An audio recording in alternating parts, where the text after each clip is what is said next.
नमस्कार, आप देख रहे हैं जेके 24/7 न्यूज। मैं हूं आपके साथ राजेश कुमार। वक्त हमारे खास कार्यक्रम डिफेंस स्पेशल का, जहां पर बात सबसे पहले पड़ोसी मुल्क पाकिस्तान की करेंगे, क्योंकि चुनावों के नतीजे आ चुके हैं और नतीजों ने चौंकाया है। जनरल मुनीर का जो खेल था वो अवाम ने फेल कर दिया है, लेकिन एक बड़े संकट की तरफ पाकिस्तान बढ़ रहा है। माना जा रहा था कि जिन्हें लंदन से बुलाया गया वो सत्ता में आ सकते हैं, लेकिन अवाम का फैसला बेहद चौंकाने वाला है। इमरान खान को बेशक जनरल मुनीर ने जेल भिजवा दिया, लेकिन पीटीआई के जो नेता थे वो निर्दलीय लड़कर भी सरकार बनाने की तरफ बढ़ रहे हैं।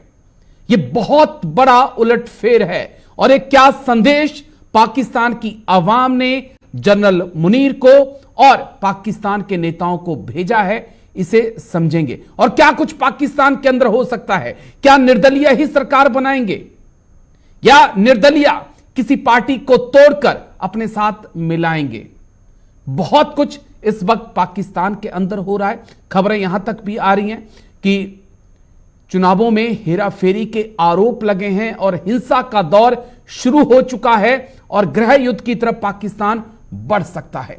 उसे भी डिटेल से आगे समझने की कोशिश करेंगे। पाकिस्तान से भी हमारे साथ खास मेहमान जुड़ेंगे, उनसे भी चीजों को समझने की कोशिश करेंगे। साथ ही साथ बात भारत और म्यांमार सीमा की भी करेंगे। भारत फेंसिंग लगाना चाहता है, लेकिन जो मुख्यमंत्री हैं प्रदेशों के, चाहे वो नागालैंड के हों, मिजोरम के हों, वहां से ऐतराज आ रहा है। क्या कुछ होगा, क्या कुछ हो सकता है? भारत म्यांमार सीमा पर हर पहलू को समझेंगे, लेकिन शुरुआत बड़ी खबर के साथ। पाक चुनाव के नतीजों ने सबको चौंकाया। जेल में बंद इमरान खान ने कर दिया कमाल। इमरान खान समर्थकों को सबसे ज्यादा सीटें। पाकिस्तान में कई जगह पर हिंसा की खबरें। बड़ी खबर आपको बता दें, पाक चुनाव के नतीजों ने सबको चौंकाया। जेल में बंद इमरान खान ने कर दिया कमाल। लगभग 80 सीटों पर इस वक्त निर्दलीय आगे चल रहे हैं। अगर नवाज शरीफ की पार्टी की बात करें तो 58-56 सीटों पर इस वक्त आगे है और बिलावल भुट्टो की पार्टी जो है वो 43 सीटों पे आगे चल रही है। करंट सिचुएशन यही कि निर्दलीय 80 सीटों पर जीत चुके हैं। माफ करिए, आगे नहीं बल्कि 80 सीटों पे निर्दलीय जीत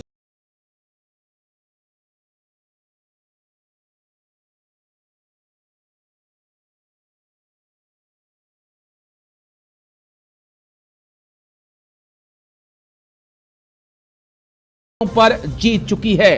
ये इस वक्त के मौजूदा हालात हैं और गिनती अभी तक भी जारी है। लेकिन सवाल यही कि इससे पहले जितने भी पाकिस्तान में चुनाव हुए 3 बजे तक नतीजे आ जाया करते थे, लेकिन शाम के 7 बज चुके हैं, लेकिन अभी भी पाकिस्तान में वोटों की गिनती जारी है। क्या एक बड़ा खेल इस वक्त भी चल रहा है कि कैसे न कैसे नवाज शरीफ की पार्टी पीएमएलएन को आगे ले जाया जाए, क्योंकि कुछ ऐसे ही आरोप पीटीआई लगा भी रही है। तमाम सवाल जिनका जवाब तलाशने की कोशिश करेंगे, लेकिन इस बीच बड़ी अपडेट यह भी है कि अब 81 सीटें निर्दलीय उम्मीदवार जीत चुके हैं। लेकिन पहले ग्राफिक्स, पाकिस्तान का चुनावी माहौल क्या है वो आपको बता दें, फिर अलग अलग तस्वीरें दिखाऊंगा, फिर चर्चा की शुरुआत। कुल सीटें 342, चुनाव 265 पर हुआ। बहुमत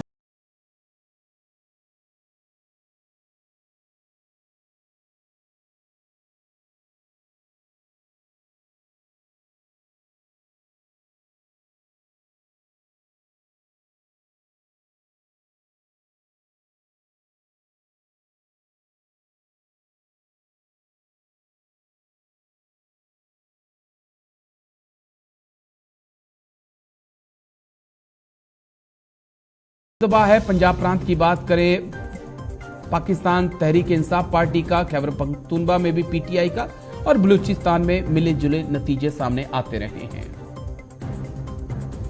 इमरान की पार्टी की जीत के बाद पाकिस्तानी फौज को बड़ा झटका लगा है। नवाज को पीएम बनाने का प्लान फेल होता हुआ नजर आ रहा है। आर्मी चीफ असीम मुनीर के लिए शायद पाकिस्तान की आवाम ने संदेश दे दिया है कि आपकी जगह बैरकों में है, आप राजनीति में मत घुसिए। अगला ग्राफिक्स प्ले कर दीजिएगा जल्दी से। इमरान की वापसी के मायने, जनता ने सेना को खारिज कर दिया है। सेना बंकर में रहे, सियासत में ना आए, ये पाकिस्तान की आवाम भी चाहती है। गरीबी भुखमरी से मुक्ति की चाहत रखती है और उम्मीद ये कर रही है कि कोई एक नेता आए जो खड़ा हो और उन्हें तमाम गरीबी और इन हालात के चुंगल से निकाल सके। इमरान के साथ जनता की हमदर्दी जो है वो सीधे तौर पर दिखाई पड़ी है। 81 सीटों पर इस वक्त इंडिविजुअल आगे चल रहे हैं, इंडिपेंडेंट आगे चल रहे हैं, माफी चाहूंगा। सेना ने जनादेश नहीं माना तो गृह युद्ध जैसे हालात भी पाकिस्तान के अंदर बन सकते हैं। जल्दी से अलग अलग तस्वीरें वो दिखा दीजिए, जो तस्वीरें बहुत चर्चा में हैं। ये शाम होते होते हिंसा की तस्वीरें पाकिस्तान से सामने आना शुरू हो चुकी हैं।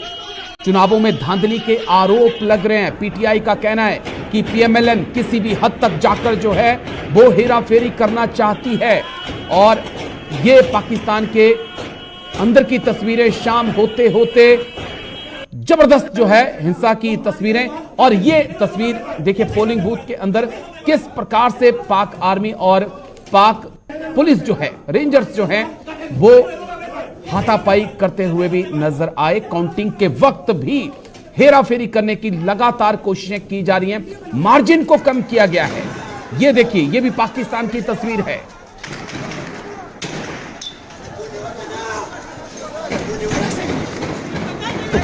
कई जगह से हिंसा की तस्वीरें सामने आ रही हैं, कुछ लोगों के घायल होने की भी खबर है। इसलिए मैंने कहा कि क्या पाकिस्तान गृह युद्ध की तरफ बढ़ जाएगा, क्योंकि निर्दलिया जो है सरकार बनाने की तरफ बढ़ रहे हैं और इमरान को जेल से बाहर मुनीर लाएंगे नहीं। सूरत-ए-हाल बहुत खराब होती जा रही है और एमक्यूएम को बिल्कुल खुली छूट दी जा रही है कब्जा करने के लिए। इस वक्त पूरे दिन अल्हम्दुलिल्लाह बेहतरीन पोलिंग हुई और जमात इस्लामी हर जगह पर लीड कर रही थी। जाहिर है कि और लोगों के भी वोट होंगे, लेकिन एमक्यूएम के कैंप बिल्कुल खाली थे, कोई पूछने वाला नहीं था। अब उनको NA 232 पे उन्होंने शाह फैसल 5 नंबर पे उन्होंने फायरिंग की है, हमारे कारकुनों को जख्मी किया है। शाह फैसल 2 नंबर पे कब्जा कर लिया है, मलिक खोखरा पार की तरफ कब्जा कर लिया है। नाजमाबाद जैसी जगह में शातुल कुरान का जो सेंटर है, पोलिंग स्टेशन है बहुत बड़ा, उस पर इनका कब्जा हो चुका है। तो ये पाकिस्तान की ही तस्वीर है जहां पर सेना जबरदस्ती जो है पोलिंग बूथ के अंदर घुस रही है और आरोप ये लगाए गए हैं कि कई बूथों को कैप्चर करके जो है काउंटिंग में हेरा फेरी पाक सेना की तरफ से की गई।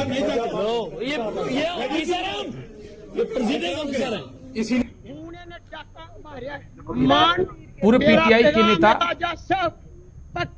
शहबाज शरीफ के ऊपर आरोप लगाती है कि उन्होंने हेरा फेरी करके चुनाव जीता। इन्हें मेरे से अगे भी बहुत कुछ किया और मैं दिलियां ने सलूट कर दिया। जजा ने इंसाफ किया, इन्हें बहुत कुछ किया। उतो शिकस्त खाधी ते फिर सारे मीडिया, सोशल मीडिया, सारे चैनल पता है कि मेरा सर्वे हो चुका है इंशाअल्लाह ताला।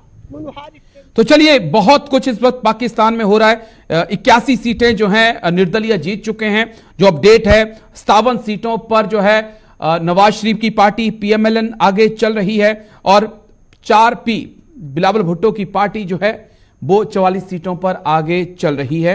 इसको समझेंगे हम क्या कुछ पाकिस्तान के अंदर हो सकता है। 3 खास मेहमान आज हमारे साथ हैं। मेजर जनरल राजन कोचर सर हमारे साथ जुड़ चुके हैं, बहुत बहुत शुक्रिया सर। जय हिंद। सबसे पहले शुक्रिया सर समय देने के लिए। डॉक्टर महेंद्र सिंह विदेश मामलों के जानकार हैं, बहुत बहुत शुक्रिया डॉक्टर महेंद्र। जय हिंद आपको भी।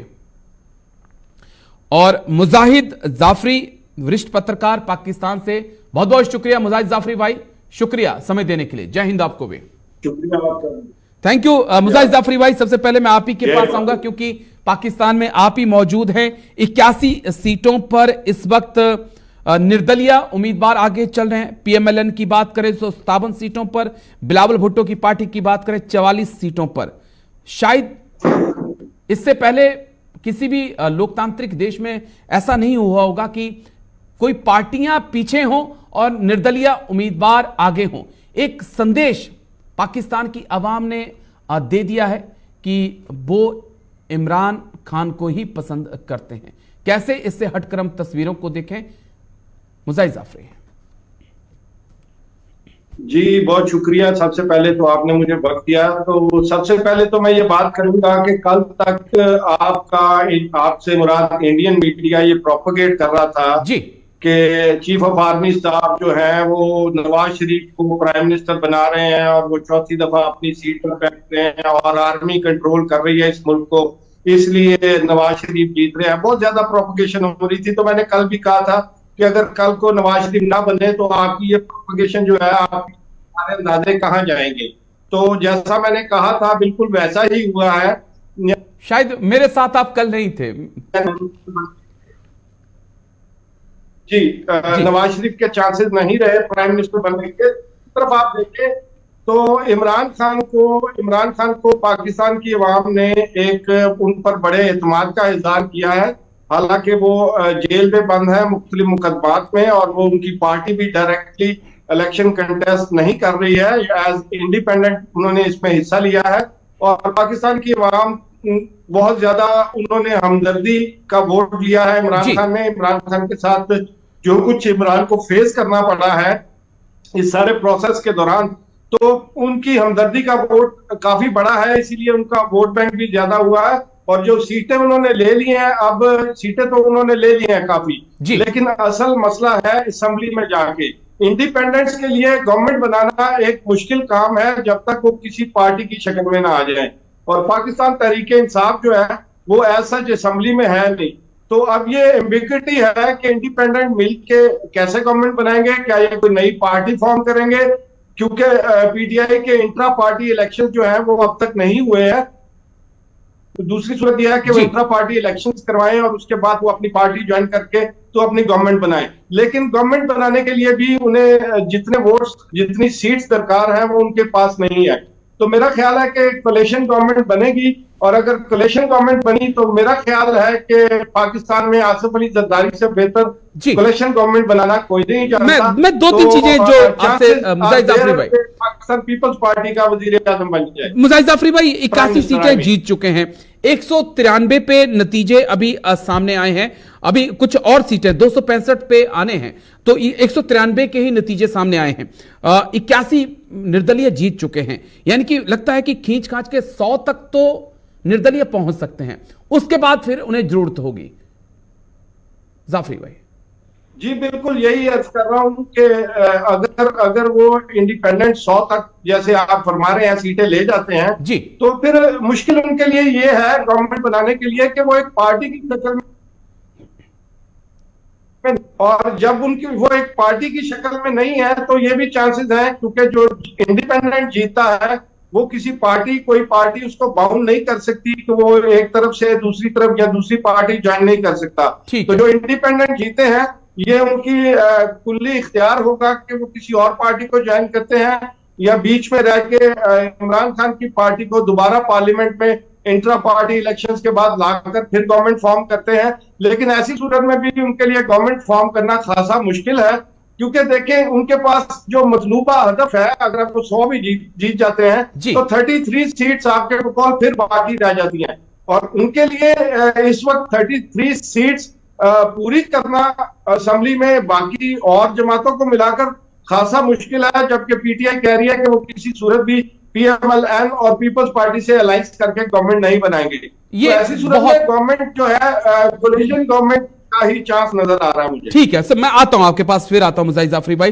राजन कोचर सर, जो आपसे समझना बहुत जरूरी है, यही माना जा रहा था और मुजाहिद जाफरी भाई ने इंडियन मीडिया के ऊपर तंज भी कसा कि कल तक इंडियन मीडिया यही कह रहा था कि देखिए मेहरबान जो है वो जनरल मुनीर नवाज शरीफ के ऊपर है, नवाज शरीफ का तय बनना है अगला प्रधानमंत्री।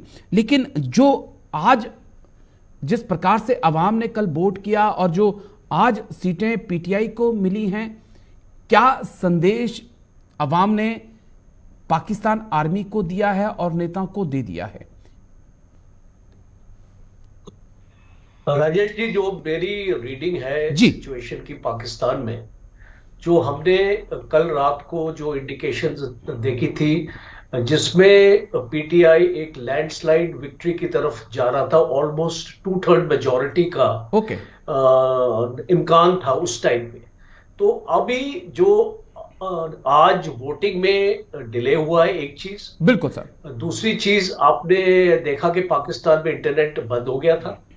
और तीसरी चीज आपने ये देखी कि जितने भी पोलिंग बूथ्स थे वहां पे जितने पार्टीज के एजेंट्स थे उनको निकाला गया और खुद कैंडिडेट्स को निकाला गया, मीडिया को निकाला गया।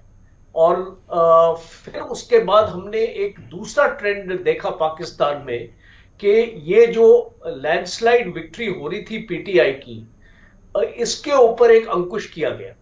और इसलिए आज हम देख रहे हैं कि पीटीआई तकरीबन 80 और 81, जो भी 87 की भी फिगर आ रही है कई चैनल्स में, 84 चल रहा है सर जी। हाँ जी, हाँ 84 चल रहा है, जो भी है।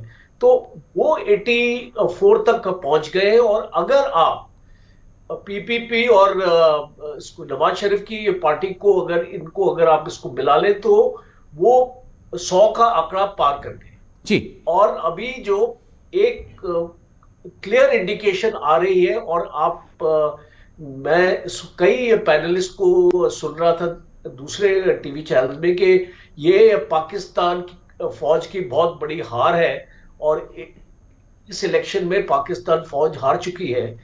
आप इस स्टेटमेंट को मैं सोचता हूं कि हम इसको रिव्यू करेंगे जी कुछ घंटों के बाद या कुछ कल तक। आप देखेंगे कि पाकिस्तान आर्मी कैसे ये पूरी चीज को मैनिपुलेट करेगी।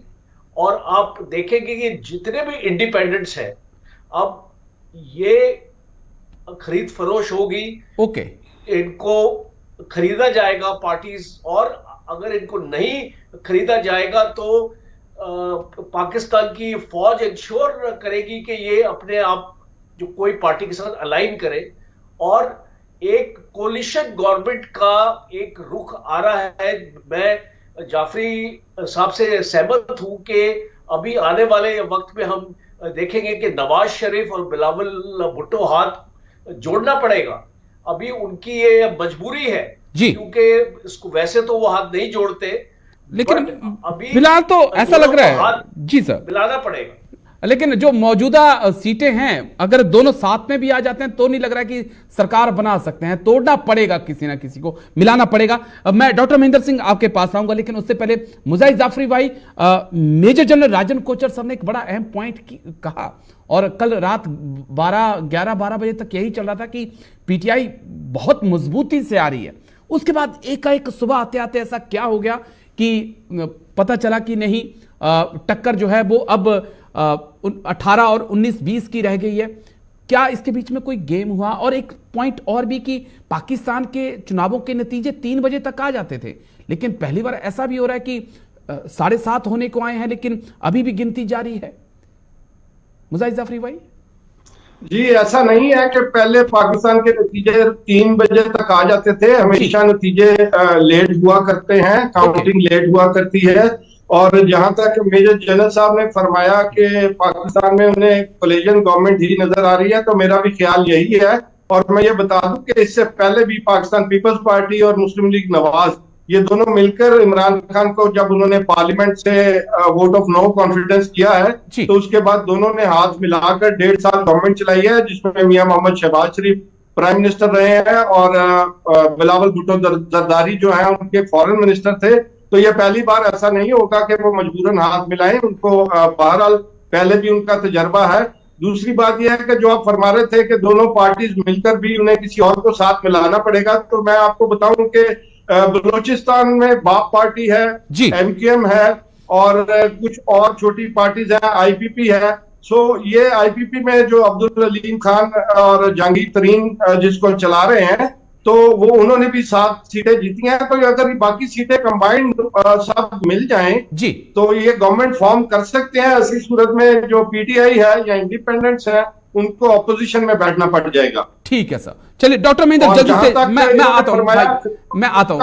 तो मेरा जाती ख्याल है कि खरीदो फरोख्त का तो मामला नहीं है। बहरहाल पॉलिटिकली जब लोग फायदे उठाते हैं, अपना फायदा देखते हैं, जी। तो मेरा ख्याल है कि लोग अपना फायदा देखते हुए पॉसिबल है कि कोई दूसरी पार्टी भी ज्वाइन कर जाए। ठीक है डॉक्टर महेंद्र, जो चीज समझना बहुत जरूरी है, संदेश तो साफ है, इमरान खान पहली पसंद हैं, लेकिन जैसा हमारे मुजाहिद जाफरी भाई भी कह रहे हैं कि इधर से उधर लीडर हो सकते हैं, लेकिन अगर सेना के दबाव में ये सब कुछ होता है तो हालात और चिंताजनक हो जाएंगे, क्योंकि शाम होते होते जो तस्वीरें मैंने दिखाई हैं वो बता रही हैं कि लोग गुस्सा भी हैं कि जिस प्रकार से कल से आज तक हुआ है।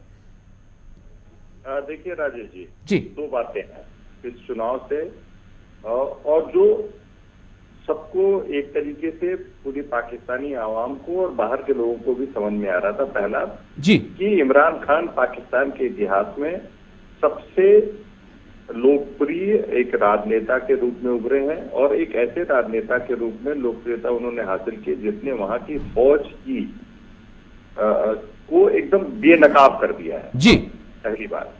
दूसरी बात, ये सबको पता है कि वहां पे नवाज शरीफ की गवर्नमेंट नहीं बनने वाली, ओके, क्योंकि वहां पे फौज दोबारा नवाज शरीफ पे विश्वास नहीं कर सकती, तो वहां पे एक कोलिशन गवर्नमेंट बनने वाली है, और वो खासकर पीएमएल और पीपीपी के साथ मिलकर बाकी जो निर्दलीय हैं उनको उनके ऊपर किस तरीके से उनको साथ लाया जाएगा, ये सुनिश्चित। तो दो बातें बहुत साफ हैं, और अगर ऐसा होता है तो इसमें पाकिस्तान की हार होगी, पाकिस्तान की आवाम की हार होगी, क्योंकि ये कोई नहीं ठुकरा सकता कि जितने निर्दलीय जीते हैं जी, वो भी उस परिस्थिति में जीते हैं जब उनके ऊपर पूरी की पूरी जो पाकिस्तानी सेना है उनका दबाव था, और पूरी तरीके से एक ऐसा नैरेटिव बनाया गया था कि इमरान खान को भ्रष्ट साबित करने का, इमरान खान को मतलब उनकी पूरी की पूरी जो राजनीतिक छवि है उसको निस्तो नाबूद करने की पूरी कोशिश पाकिस्तानी आर्मी ने की जी। लेकिन उसके बाद भी अगर ये चुनावी परिणाम आते हैं तो ये साफ है कि इमरान खान लोगों के बीच लोकप्रिय है, और सिर्फ इस वजह से लोकप्रिय है कि उन्होंने पहली बार खुल के पाकिस्तानी सेना के खिलाफ बोला और उन शब्दों का इस्तेमाल किया जो कोई भी पाकिस्तान का राजनेता पाकिस्तानी सेना के खिलाफ इस्तेमाल करने से डरता था, कांपता था और हिम्मत नहीं जुटा पाया। ठीक और है सर। आज अगर पाकिस्तानी आवाम इन बातों को पसंद करती है तो उसके पीछे साफ है कि उनको पाकिस्तानी सेना ने किस तरीके से परोक्ष रूप से उनका शोषण किया, ये उनको समझ में आ रहा है। लेकिन अवाम ने अपना फैसला मुझे लगता है डॉक्टर महेंद्र सुना दिया है। मुझे मजबूरन एक छोटे से ब्रेक के लिए रुकना होगा। ब्रेक के पार लौटूंगा तो इसी मुद्दे पर चर्चा जारी रहेगी, और एक और अहम सवाल के साथ कि क्या वाकई में ये जनरल मुनीर का एक बड़ा फेलियर है, और अवाम ने संकेत और संदेश साफ दे दिया है कि अब आप बैरकों में लौट जाइए, आपका राजनीति में कोई काम नहीं है। एक छोटा सा ब्रेक। चुनावों के नतीजे सामने आ रहे हैं और फिलहाल जो है निर्दलीय जो है वो एक सरकार बनाने की तरफ बढ़ते हुए नजर आ रहे हैं। अभी जो आंकड़ा है वो 86 का है। निर्दलीय जो हैं 86 सीटें जीत चुके हैं, 59 सीटों पर पीएमएलएन आगे है, और बिलावल भुट्टो की पार्टी 44 सीटें जीत चुकी है। 59 सीटों पर नवाज शरीफ की पार्टी जो है विजय हासिल कर चुकी है, लेकिन आंकड़ा इंडिपेंडेंट का 86 को पार कर चुका है। और हम सीधा मेजर जनरल राजन कोचर सर, जो चीज समझना जरूरी है और बड़ा अहम सवाल भी था कि क्या ये संदेश जनरल मुनीर के लिए, पाक सेना के लिए भी अवाम ने दिया है कि अब हमारी सरकार को हम पर कंट्रोल करने दो, आपका काम बैरकों में है, बैरकों में जाइए, ईरान, भारत और अफगानिस्तान की सीमा की रक्षा करिए, राजनीति ना करिए। देखिए, मैं इसको एक अलग तरीके से भी समझता हूं जी। ये पाकिस्तान आर्मी की ये स्टेटमेंट भी हो सकती है कि हम लोग पॉलिटिकल नहीं हैं जी, और इसीलिए ऐसा नतीजा सामने आया है। ये एक उनको भी, पाकिस्तान आर्मी की छवि को भी विंडिकेट करता है कि हम इस इलेक्शन का हिस्सा नहीं है और ना ही हमने इस इलेक्शन को इन्फ्लुएंस किया है, और अगर हम चाहते तो इन्फ्लुएंस कर सकते थे। और इसीलिए आपने ये देखा कि एक पॉलिटिकल सिस्टम में इलेक्शन कमीशन जो है जी। वो एक पैरामाउंट है, एक अल्टीमेट अथॉरिटी है, और हमने इलेक्शन कमीशन की फंक्शनिंग में इंटरफेयर नहीं किया। तो आप जिस चीज का एक फ्लिप साइड भी होता है, तो वो पाकिस्तान आर्मी का हो सकता है उनकी एक छवि को भी मजबूत करता है। तो जरूरी नहीं है कि ये पाकिस्तान आर्मी की एक हार हो या लोग ये समझे कि पाकिस्तान आर्मी के अगेंस्ट वोट है। आपको मैं इतना इसको बता दूं कि पाकिस्तान आर्मी पाकिस्तान में बहुत पॉपुलर है। लेकिन सर माफी बीच में टोकने के लिए, लेकिन पीटीआई के खिलाफ और इमरान खान के खिलाफ जब वो कार्रवाई की गई, हमने सड़कों पे सैलाब देखा, हमने तमाम कैंटोनमेंट के ऊपर जो है वो देखा किस प्रकार से लोगों ने अपना गुस्सा निकाला। उसके बाद कई लोगों की गिरफ्तारियां हुई, और अगर निर्दलीय होकर भी पीटीआई के समर्थक जीत रहे हैं, तो क्या ये इंडिकेशन नहीं है? वाकई में आप ऐसा मान रहे हैं? देखिए राजेश जी, आप देखना चाहिए आपको 9 मई का जो आपके जो इंसिडेंट्स हुए आर्सन के और लूटिंग के, और पाकिस्तान आर्मी के कंटोनमेंट्स के ऊपर अटैक हुआ है, और पाकिस्तान आर्मी के कोर कमांडर के घर के ऊपर अटैक हुआ है, पाकिस्तान आर्मी के हेडक्वार्टर्स के ऊपर अटैक हुआ है जी। तो ये सब जब इमरान खान जेल में थे, ये एक गुस्सा था लोगों का जो स्ट्रीट्स में आके पाकिस्तान आर्मी के खिलाफ ये अटैक्स हुए थे। तो वो रिटेलिएशन है पाकिस्तान आर्मी की कि अगर आपने हमारे साथ ऐसी जो हरकत अपने करी है, तो आपको इसका खामियाजा आपको भुगतना पड़ेगा। इसीलिए मिलिट्री कोर्ट्स एस्टैब्लिश हुए थे और मिलिट्री कोर्ट्स में ट्रायल्स चले थे। तो आपने इसको देखा होगा कि कोर कमांडर्स को भी निकाला गया था, बिल्कुल, और ऐसे काफी ऑफिसर्स थे पाकिस्तान आर्मी के जिसके अगेंस्ट कोर्ट मार्शल भी किया गया था, जो इमरान खान को फेवर करते थे। तो हमने ये सारी चीजें अपना देखी है जी। अब ये जो 9 मई का जो वाकया है, ये पाकिस्तान में रिपीट नहीं हो सकता है। इस इलेक्शन के बाद भी अगर आप देखेंगे, अगर एक कोलिशन गवर्नमेंट बनेगी और इंडिपेंडेंस को अगर दूर रखा जाएगा गवर्नमेंट फॉर्मेशन से, तो लोग सड़कों पे नहीं आएंगे। आप देख लेना कि जो 9 मई को हुआ है वो दोबारा पाकिस्तान में नहीं होगा। और अगर हम सिविल वॉर जैसी चीजों की बात करते हैं, पाकिस्तान में सिविल वॉर नहीं होने वाली है। ठीक है, पाकिस्तान की ये पहले भी कोलिशन गवर्नमेंट की 1.5 साल के लिए, और अभी भी एक कोलिशन गवर्नमेंट पाकिस्तान में आ सकती है। और सबसे इंपॉर्टेंट है, लास्ट में मैं चीज टच करना मानता हूं कि पाकिस्तान का जो इकोनॉमिक सिचुएशन है उसको उभारने के लिए पाकिस्तान को एक स्टेबल गवर्नमेंट की जरूरत है। और इसीलिए लोग भी पहचानते हैं कि अगर पाकिस्तान को उभारना है या उसको एक फाइनेंशियल उसकी जो हेल्थ इंप्रूव करनी है पाकिस्तान की, तो उसके लिए एक बहुत जरूरी चीज हो जाती है एक स्टेबल गवर्नमेंट वहां पे आना। ठीक है, लेकिन डॉक्टर महेंद्र, जनता ने अपना मत जो है जिस प्रकार से 87 सीटों पर निर्दलीय जीत चुके हैं, वो साफ तौर पर इमरान खान के पक्ष में दिया है। और अगर यही सत्ता में नहीं बैठते हैं तो क्या वाकई में जनता के बीच कोई नाराजगी नहीं होगी? क्योंकि तस्वीरें शाम तक ऐसी आई हैं कि लोग सड़कों पे भी निकले हैं। देखिए, निश्चित रूप से नाराजगी होगी।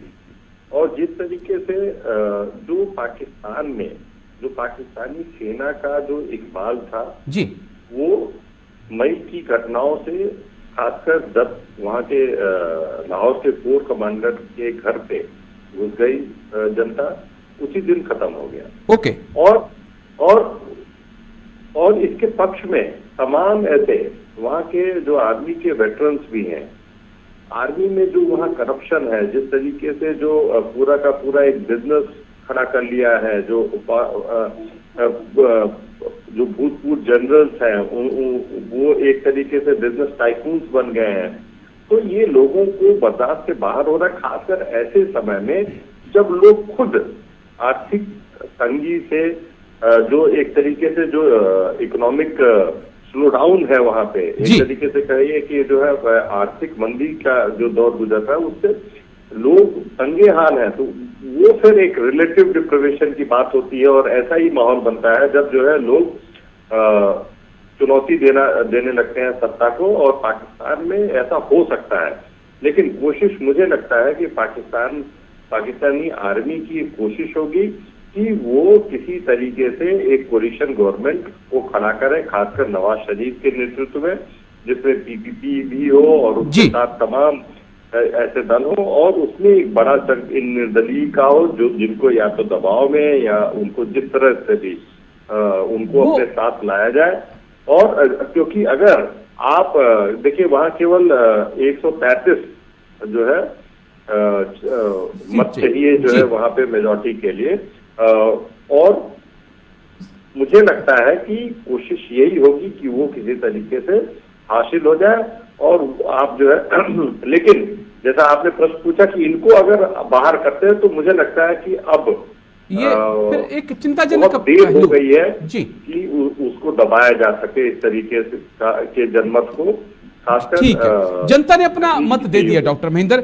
लेकिन मुजाहिद जाफरी भाई, जो चीज समझना बहुत जरूरी है कि नवाज शरीफ को लाया जाता है चुनाव से पहले, एकाएक पाकिस्तान की राजनीति में उनकी एंट्री होती है, जो तमाम केस उनके ऊपर थे उनको हटा दिया जाता है, रफा दफा कर दिया जाता है। दो चीजें समझना चाहूंगा आपसे कि अगर नवाज शरीफ के ऊपर लगे केस मौजूदा सत्ता जो थी वो संविधान में फेरबदल करके हटा सकती है, तो ये निर्दलीय बहुमत की तरफ बढ़ रहे हैं, ये क्या इमरान के लिए ऐसा कर सकते हैं? और क्या नवाज शरीफ को वापस लाना, फिर चुनाव लड़ाना, कहां कमी रह गई? दो सवाल, दोनों का जवाब चाहिए होगा। पहली बात तो आपको ये मैं बताऊं कि मियां मोहम्मद नवाज शरीफ के खिलाफ मुकदमा खत्म नहीं हुए हैं। अपनी ये गलतफहमी दूर कर दें कि उनके खिलाफ मुकदमा खत्म हो गए हैं।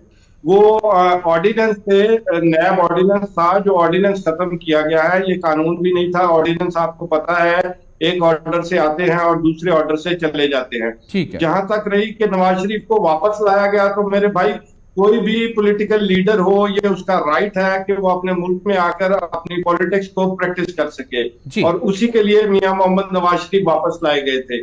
वो अपनी पॉलिटिकल प्रैक्टिस करने के लिए आए थे, जिसमें वो कामयाब रहे हैं। उन्होंने अच्छी खासी सीटें ले ली हैं। अब वो किस हद तक गवर्नमेंट बनाने में कामयाब होते हैं, ये एक अलग बात है। दूसरा सवाल क्या था आपका? अब आगे क्या हो सकता है, क्या पॉसिबिलिटी है? क्योंकि जो निर्दलीय हैं वो 88 तक पहुंच चुके हैं। जी, आगे मैंने आपको बताया कि इंडिपेंडेंस के लिए अपनी एक गवर्नमेंट फॉर्म करना एज एन इंडिपेंडेंट कैंडिडेट, मेरा नहीं ख्याल कि कोई एक बंदा भी कोई पार्टी में ज्वाइन किए बगैर, चाहे वो अपनी पीटीआई के इंट्रा पार्टी इलेक्शंस करवा कर वापस आए या दूसरी पार्टी को ज्वाइन करें, पीपल्स पार्टी को या पीएमएलएन को, क्या एक नई पार्टी का गठन इंडिपेंडेंट कर सकते हैं? मिलकर गवर्नमेंट बनाए, तो ये बाहर सूरत किसी न किसी तरह ये कोलिशन गवर्नमेंट की ही शक्ल बनेगी, जिस तरफ से भी आएंगे, चाहे इंडिपेंडेंस की शक्ल में आए, चाहे पीएमएलएन और पाकिस्तान पीपल्स पार्टी की हाथ मिलाने से आए, दोनों हर सूरत में। मैं बस एक आखिरी सवाल, जो एक छोटा सा सवाल है जो समझना चाहता हूं, क्या ये जो निर्दलीय हैं जो 87-88 जीत चुके हैं, क्या ये एक साथ होकर किसी एक पार्टी का गठन भी कर सकते हैं? पॉसिबिलिटी है कि आप एक साथ एक पार्टी का गठन करिए और एक साथ होकर जी एक साथ होकर ये सिर्फ अपनी पार्टी का को ज्वाइन कर सकते हैं। वो भी जब इनकी इंट्रा पार्टी इलेक्शंस हो जाएंगे, जो कि उन्होंने डेट दी भी अपनी, चूंकि इलेक्शंस आ गए थे तो पीटीआई अपने इंट्रा पार्टी इलेक्शंस पोस्टपोन कर दिए, तो वो एक ही सूरत में हो सकता है कि वो ज्वाइन उनकी पार्टी दोबारा पार्लियामेंट में आ जाए इंट्रा पार्टी इलेक्शंस करवा के। दूसरी सूरत में इन्हें कोई ना कोई पॉलिटिकल पार्टी ही ज्वाइन करनी पड़ेगी। जहां तक मेजर जनरल साहब ने फरमाया कि वो दूसरी पार्टीज को अपने इंटरेस्ट से ज्वाइन कर लेंगे, ऐसा भी पॉसिबल है, दुनिया भर में होता है मेरे भाई। बिल्कुल ऐसा होता है और प्रेशर में भी किया जाता है, ऐसा भी होता है। लेकिन बहुत बहुत शुक्रिया आपका मुजाहिद जाफरी, बहुत बहुत शुक्रिया मेरे साथ पाकिस्तान से जुड़ने के लिए। तो इस वक्त सूरत हाल यह है कि 87 सीटों पर इंडिपेंडेंट आगे हैं, 60 सीटों पे नवाज शरीफ की पार्टी जीत चुकी है, 87 सीटें जो हैं इंडिपेंडेंट जीत चुके हैं। और सवाल यही है कि क्या पाकिस्तान के इतिहास में पहली बार निर्दलीय सरकार बनाएंगे और सहयोग किसी पार्टी का लेंगे, लेकिन इसका थोड़ा इंतजार करना होगा। लेकिन अब हम एक छोटे से ब्रेक के लिए रुकेंगे। ब्रेक के बाद बात भारत म्यांमार सीमा की। छोटा सा ब्रेक, फिर हाजिर होते हैं।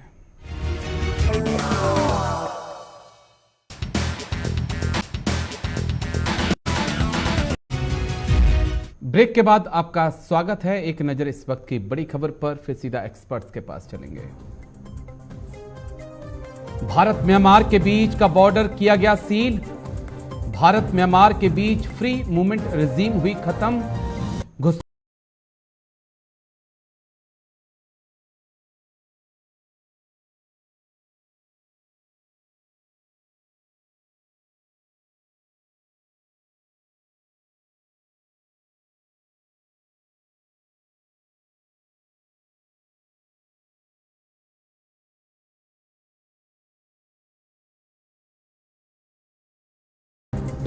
State government stand. Yesterday we had a cabinet meeting, and then we have to do regulation. The people in the border not following the guidelines. That's how the insurgency in the northeast, and it has become a safe haven in Myanmar side. A lot of problems, activities going on. Therefore, Government of India is concerned. That's how, after consultation, we will do what is necessary. But to remove FMR, I think public voiced and government also don't agree with that. So the state government will take certain actions to. बहुत interesting होता जा रहा है ये Bharat Myanmar की सीमा का जो मुद्दा है। राजन कोचर सर, आपसे समझना बहुत जरूरी है। मिलिट्री पॉइंट ऑफ व्यू से सरकार चाहती है कि घुसपैठ खत्म हो, इसलिए फेंसिंग बहुत जरूरी है। लेकिन जहां तक स्टेट गवर्नमेंट्स की बात है, उनको भी ऑब्जेक्शन है। और जो म्यांमार की चिन जातियां हैं, उनके मतई, कुकी और तमाम नगा के साथ भी बहुत अच्छे संबंध हैं। कईयों के तो रिश्ते और हैं, और कुछ तो ऐसी भी खबरें हैं कि कईयों का घर बेडरूम भारत में है और किचन जो है वो म्यांमार में है। राजा जी, आपने बहुत अच्छी तरीके से समझा है ये चीज को जी। एक चीज आपको अंडरस्टैंड करनी है कि भारत और म्यांमार का जो बॉर्डर है वो 1600 किलोमीटर का बॉर्डर है जी, जिसमें जो मेजर प्रॉब्लम एरिया है वो है मणिपुर का बॉर्डर जी, 400 किलोमीटर। ये 400 किलोमीटर का जो बॉर्डर है, और जो शहर है मणिपुर का मोरे, जो सबसे पास है म्यांमार का एक शहर है तामू।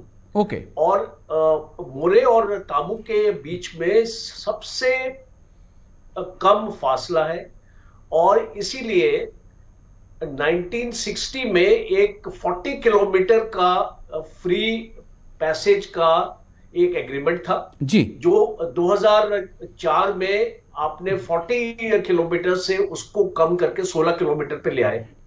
और प्रॉब्लम ये आ रही है भारत सरकार के लिए, ये जो विदाउट वीजा का आना और जाना है, ये जो 16 किलोमीटर का जो रूल है जी, इसका उल्लंघन जितने भी ड्रग स्मगलिंग हो रही है, ड्रग ट्रैफिकिंग हो रही है, आप जानते हैं ये एक गोल्डन ट्रायंगल का हिस्सा है जी, म्यांमार।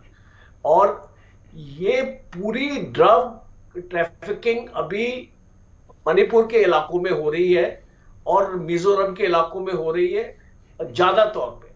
अभी जो आपका जो अरुणाचल का जो बॉर्डर है जो 520 किलोमीटर का है जी, वहां पे फेंसिंग नहीं है, बट वहां पे ये स्मगलिंग को एक रोक लगी हुई है। वहां पे जिस तरीके से जो आपके जो कुकीज है, मैं थोड़ा सा वहां पे कम। आज माफी चाहूंगा राजन कोचर सर, थोड़ा सा मुझे लगता है कि हम एक दिन इस पे बैठते हैं और बहुत डिटेल से बात करते हैं, क्योंकि मैं खुद म्यांमार सीमा पे गया हूं और कई जगह ऐसी हैं जहां आज भी रोड नहीं जाते हैं, और आप फेंसिंग की बात कर रहे हैं, तो ये मैं समझूंगा। आपसे बैठेंगे एक दिन चर्चा में इसी मंच पर, फिर जरूर बात करेंगे। लेकिन मैं डॉक्टर महेंद्र सर, आखिरी 1 मिनट मेरे पास है, आखिरी पॉइंट जो मुझे आपसे चाहिए होगा कि गृह मंत्री कहते हैं कि हम FMR जो है उसे कैंसिल कर रहे हैं, वहां पे बाड़ लगाएंगे, लेकिन जो मुख्यमंत्री हैं वो कहते हैं कि नहीं, अगर ऐसा हुआ तो हालात चिंताजनक हो जाएंगे। केंद्र सरकार की सोच अलग, राज्य सरकार की सोच अलग, ऐसे में कैसे चलेगा सर? नहीं, देखिए राजेश जी, जो ट्राइबल आइडेंटिटी है वो बहुत स्ट्रांग है जी, और यही वजह है कि हमने अनफेंस्ड बॉर्डर रखा करीब 1600 किलोमीटर, उसके साथ ही लेकिन उसके करीब 16 किलोमीटर जी ऐसा रेंज है जिसमें आपको बॉर्डर पास बनवाना पड़ता है, और जो ट्राइब्स हैं वो एक दूसरे के तरफ आ जा सकती हैं, और जिसको हफ्ते में 2 दिन या 3 दिन जो भी है रेगुलेशन वो किया जाता है, क्योंकि ये जो आइडेंटिटी है इसको प्रोटेक्ट करने के लिए ऐसी व्यवस्था की गई है। तो जो वहाँ के मुख्यमंत्री हैं निश्चित रूप से वो वहाँ के सेंटिमेंट्स को समझ के ये कोशिश कर रहे हैं कि उसको बचाया जाए। लेकिन इसी की आड़ में दूसरा जो प्रमुख बात है, जो सबसे बड़ी चुनौती है सिक्योरिटी इस्टेब्लिशमेंट के लिए जी, कि जो एक्सट्रीमिस्ट ग्रुप्स हैं, जो मिलिटेंट ग्रुप्स हैं जी, वो भी वहां से आ जा रहे हैं और जो है उसका दुरुपयोग कर रहे हैं। जो ये सुविधा ट्राइबल्स को दी गई कि वो जो एक जनजाति है, और इस तरीके से अगर हम नॉर्थ ईस्ट में देखें तो तमाम ऐसे क्षेत्र हैं जहाँ पे मुद्दे हैं, चाहे आसाम हो, चाहे नागालैंड हो, चाहे अरुणाचल प्रदेश हो, चाहे वो तमाम जनजातियां कुकी, मैतीज और इस तरीके से, तो वो चाहते हैं कि ये जो बॉर्डर्स हैं इनको खत्म किया जाए और हमको एक कंसोलिडेटेड उसमें रखा जाए। तो ये सिर्फ मुद्दा यही है। और ये बड़ा अहम मुद्दा है सर, माफी चाहूंगा आज मैं थोड़ा सा लेट इस मुद्दे पे आया हूं। पाकिस्तान के चुनावों में हम बात करते रह गए, लेकिन मैं फिर आप दोनों खास मेहमानों के साथ जरूर इस मंच पे बैठूंगा और फिर इस मुद्दे पर हम डिटेल से बातचीत करेंगे, क्योंकि मेरा बड़ा अहम पॉइंट है कि अगर फेंसिंग करने से ही आतंकवाद और ड्रग्स रुक जाती तो शायद आज पंजाब और जम्मू कश्मीर के हालात नहीं होते। लेकिन इसको समझेंगे, फिर कभी बैठेंगे। लेकिन फिलहाल बहुत बहुत शुक्रिया मेजर जनरल राजन कोचर सर, बहुत बहुत शुक्रिया डॉक्टर महेंद्र जी मेरे साथ जुड़ने के लिए, तमाम पहलुओं को इतनी बारीकी से समझाने के लिए। तो डिफेंस स्पेशल में आज मेरे साथ इतना ही, कल फिर होगी मुलाकात, दीजिए इजाजत, नमस्कार।